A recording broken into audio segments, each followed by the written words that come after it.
Press meet పెట్టడానికి ముఖ్య కారణం ఏంటంటే ప్రొద్దుటూరు ప్రజలకు మన ప్రొద్దుటూరులో ఏం జరుగుతూ ఉంది, రాజకీయ పరంగా ఏం జరుగుతుందనే విషయం తెలియజేయాలని చెప్పి ప్రజల కోసం ఈ ప్రెస్ మీట్ పెట్టడం జరుగుతూ ఉంది. మొన్న జరిగిన అసెంబ్లీ సమావేశాల్లో ప్రొద్దుటూరు నియోజకవర్గానికి సంబంధించి అభివృద్ధి పనులు కానీ, అలాగే ప్రొద్దుటూరులో ఉండబడిన సమస్యల మీద కానీ ఏదన్నా మాట్లాడి దాని పరిష్కారాలు ఏమన్నా వెతుకుతారేమో అని చెప్పి అందరు ఆశించారు.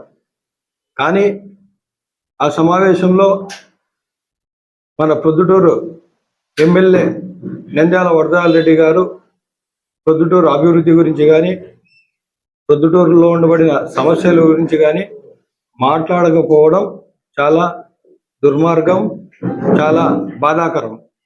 ఎందుకంటే ఈ సమావేశాలు జరిగినప్పుడు శాసనసభ్యులందరూ, ఎమ్మెల్యేలందరూ వారి వారి నియోజకవర్గాల్లో ఉండబడిన సమస్యలు, అలాగే అభివృద్ధి పనులకు వాళ్ళు చెప్పుకోవాల్సిన అవసరం ఉంది, ప్రభుత్వ దృష్టికి తీసుకెళ్లాల్సిన అవసరం ఉంది. కానీ మనం చూసుకున్నట్లయితే ఎమ్మెల్యే గారు కేవలం 2 విషయాల మీద మాట్లాడడం జరిగింది. అది ఒకటి యూరియా గురించి, అలాగే పోలీస్ వ్యవస్థ గురించి. యూరియా గురించి మంచిదే, చాలా సంతోషం మీరు ఈరోజు మాట్లాడినారు. కానీ సెప్టెంబర్ మొదటి వారంలోనే దాదాపుగా నెల రోజులు అవుతుంది. అప్పుడే కాంగ్రెస్ పార్టీ తరఫు నుంచి మేము మాట్లాడి ఎరువుల సమస్యలు ఉన్నాయి, యూరియా అందట్లేదు, ప్రభుత్వం చర్యలు తీసుకోవాలని చెప్పి కాంగ్రెస్ పార్టీ ఆ రోజే మాట్లాడడం జరిగింది. ఈరోజు మీరు అసెంబ్లీలో మాట్లాడినారు, ఇప్పటికైనా మాట్లాడినారు, సంతోషం. అలాగే రెండో విషయం చూసుకున్నట్లయితే డిఎస్పి గురించి మాట్లాడినారు. అంటే మీరు ఇన్ని రోజులు డిఎస్పి వారి గురించి మాట్లాడుతూ ప్రొద్దుటూరులో వ్యవస్థ లేదు, గ్యాంబ్లింగ్ జరుగుతూ ఉంది, అసాంఘిక కార్యక్రమాలు జరుగుతున్నాయని చెప్పి ప్రస్తావించారు. గత ప్రభుత్వంలో మీరు పదే పదే విమర్శించారు. పోలీస్ వ్యవస్థను గుప్పెట్లో పెట్టుకొని అసాంఘిక కార్యక్రమాలు, అవి గుట్కా అయినా మట్కా అయినా, అలాగే ఎటువంటి అసాంఘిక కార్యక్రమాలు జరిగినా ఆ రోజు మీరు విమర్శించారు. మీ ప్రభుత్వం వచ్చిన 15 నెలల తర్వాత కూడా మీరు ఈ అసాంఘిక కార్యక్రమాలు జరుగుతున్నాయంటే ఈ ప్రభుత్వం కానీ మీరు ఎమ్మెల్యేగా ఫెయిల్ అయినట్లే కదా అని చెప్పి ఈ సందర్భంగా నేను తెలియజేస్తా ఉన్నాను, ప్రశ్నిస్తా ఉన్నాను. సమాధానం చెప్పండి. అంటే 15 నెలలు గడిచిన తర్వాత ఈరోజు మీరు అసాంఘిక కార్యక్రమాలు జరుగుతూ ఉన్నాయి, పోలీసులు సరిగా పనిచేయట్లేదంటే ఇది మీ ప్రభుత్వం వైఫల్యం కాదా అని చెప్పి ఈ సందర్భంగా నేను ప్రశ్నిస్తా ఉన్నాను. ప్రొద్దుటూరులో అనేక సమస్యలు ఉన్నాయి, అనేక అభివృద్ధి కార్యక్రమాలు చేయాల్సిన అవసరం ఉంది. ఈరోజు ఎమ్మెల్యే గారు ఒకసారి ప్రొద్దుటూరు రండి, ప్రొద్దుటూరులో వార్డులో తిరగండి, ప్రొద్దుటూరులో వార్డు స్థాయిలో ఉన్న నాయకుల్ని కలవండి, ప్రజలతో కలవండి, మీకు సమస్యలు ఏమున్నాయో తెలుస్తుంది. మీకు ఒక మంచి అవకాశం వచ్చింది, ప్రొద్దుటూరు అభివృద్ధి చేయడానికి ఒక మంచి అవకాశం దొరికింది. కానీ ఆ అవకాశాన్ని మీరు చేతులా పాడు చేస్తూ ఉన్నారు. మీ స్థానంలో నేనుంటే ప్రొద్దుటూరులో నడి ఒడ్డున ఆగిపోయిన కూరగాయల మార్కెట్ గురించి మాట్లాడేవాడిని, ప్రభుత్వాన్ని నిలదీసి ఈ కార్యక్రమాలకు నిధులు విడుదల చేయాలని చెప్పి చెప్పేవాడిని. మీ స్థానంలో చిత్తశుద్ధి ఉన్న నాయకుడు ఉంటే, నియోజకవర్గానికి అభివృద్ధి చేయాలనే తపన తాపత్రయం ఉంటే అండర్ గ్రౌండ్ డ్రైనేజ్ వ్యవస్థ తీసుకురావాలని చెప్పి ప్రభుత్వాన్ని కోరేవారు.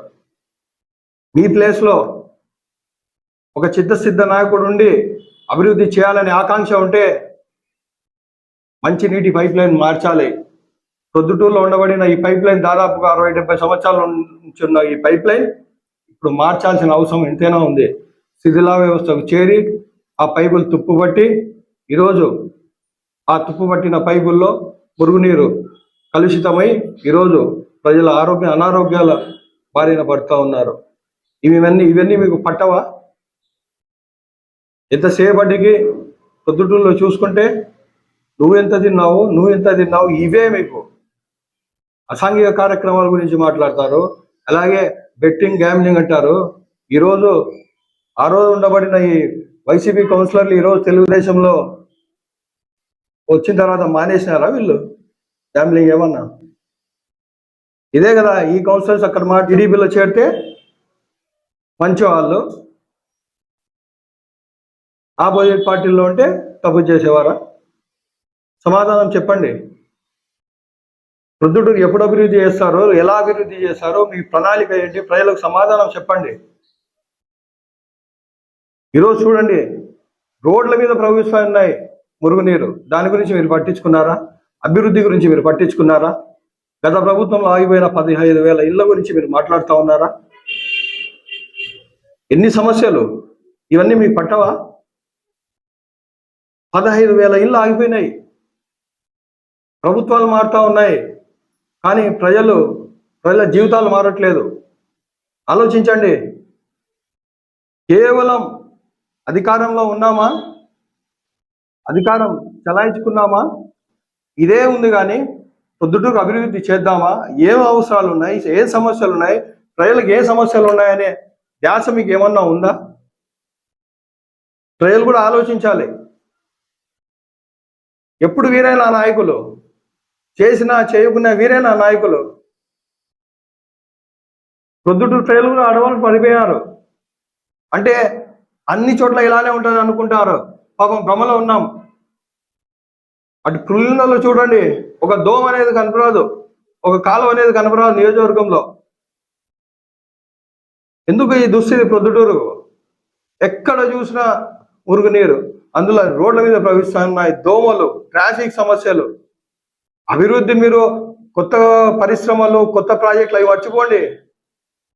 అవి చేసేది మీకు అసలు మీరు చేయలేరని ఎప్పుడో డిసైడ్ అయిపోయినాం. కనీస అవసరాలు తీర్చండి.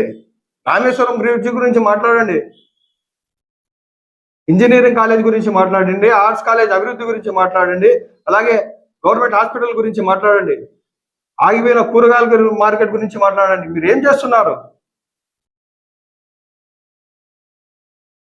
పోలీస్ వ్యవస్థను మీరు పదే పదే విమర్శిస్తూ ఉన్నారు. కేవలం మీ మాట వినట్లేదు, మీ మాట చెల్లట్లేదు అనే ఏకైక ఉద్దేశంతో వాళ్ళని ఇక్కడి నుంచి పంపించాలని చెప్పి నిందలు వేస్తూ ఉన్నారు. అంటే ఈ ఫెయిల్యూరే కదా. అయినా మీరు ఆ విషయానికి వస్తే 15 నెలలు అంటే ప్రభుత్వం సక్రమంగా ఈ పోలీస్ వ్యవస్థను గాడిలో పెట్టలేదనే కదా దాని ఉద్దేశం. అది ఎంత చిన్న విషయం అంటే ప్రభుత్వం మీదే, హోమ్ మినిస్టర్ మీ వారే. అలాంటప్పుడు మీరు కేవలం 4 గోడల మధ్యలో 2 నిమిషాలు డిస్కస్ చేసి మార్చే పరిస్థితుల్లో ఒక శాసనసభ్యుడు ఉంటారు. డిఎస్పీని మార్చాలంటే పెద్ద విషయం ఏం కాదు. ముఖ్యమంత్రికి చెప్పుకొని, అలాగే హోమ్ మినిస్టర్ చెప్పుకొని, ఫలానా సమస్యలు ఉన్నాయి మాకు వద్దు అని చెప్పి 2 నిమిషాలు అయిపోయేదానికి మీరు అసెంబ్లీలో మాట్లాడడం ఎంతవరకు కరెక్ట్? అంటే పోలీస్ వ్యవస్థ అంటే మీకు గౌరవం లేదా? ఒక్కసారి అవకాశం ఇచ్చి చూడండి, పోలీస్ వ్యవస్థ ఎలా ఉందో చేసి చూపిస్తారు. నేరాల కారణం ఏంటో తెలుసా మీకు? ప్రొద్దుటూరులో నేరాల కారణం తెలుసా ఏంటో? ఏటీఎం ఎనీ టైం మనీ అంటారు, కానీ ఇక్కడ ఎనీ టైం మందు. టీడీపీ ప్రభుత్వం వస్తే ఎనీ టైం మందు. ఎన్ని బెల్ట్ షాపులు పెరిగిపోయినాయి. ఎప్పుడు పోండి, పొద్దున్న 6 గంటలకు పోని, రాత్రి 11 గంటలకు పోని మందు దొరుకుతుంది.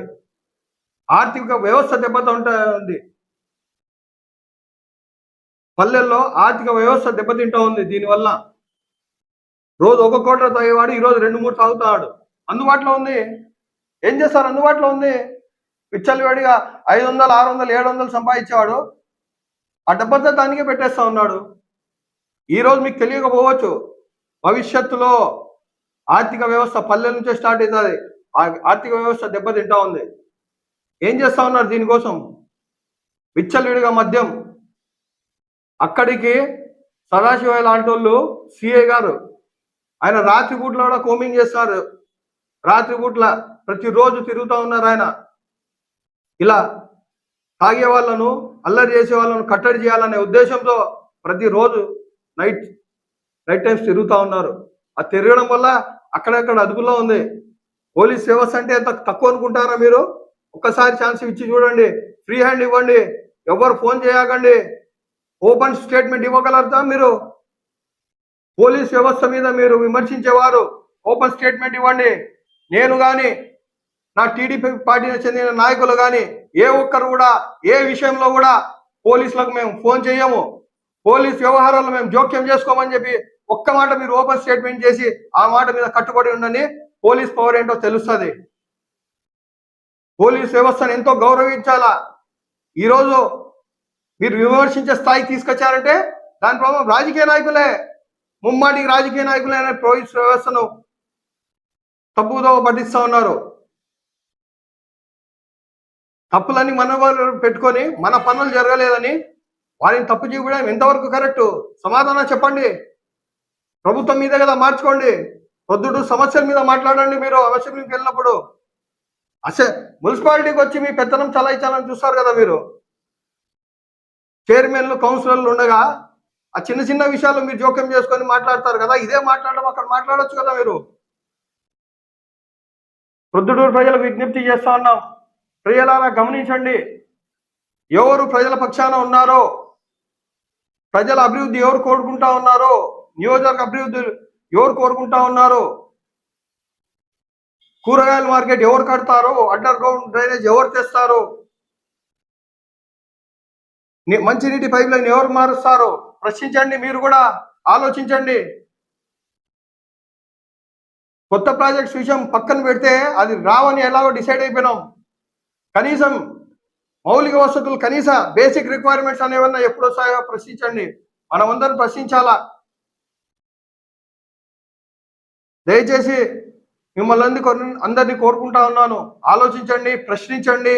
మనకేం కావాలో నాయకులకు తెలియజేయండి. లేకుంటే మన ప్రొద్దుటూరు ఇలానే ఉంటుంది. అభివృద్ధి అనేది ఏమి ఉండదు ప్రొద్దుటూరులో. కేవలం వస్తారు, 5 ఏళ్ళకు ఒకసారి వస్తారు, ఎలక్షన్ గెలుచుకుంటారు, వెళ్ళిపోతారు, వాళ్ళ పనులు వాళ్ళ వ్యాపారాలు వాళ్ళు చేసుకుంటారు. నష్టపోయేది మనమే, సామాన్య ప్రజలే, సామాన్య పౌరుడే నష్టపోయేది. దీనన్నిటికీ మీరు ఆలోచించి రాబో రోజుల్లో మంచి నిర్ణయం తీసుకోవాలని చెప్పి ఈ సందర్భంగా కోరుకుంటా ఉన్నాను.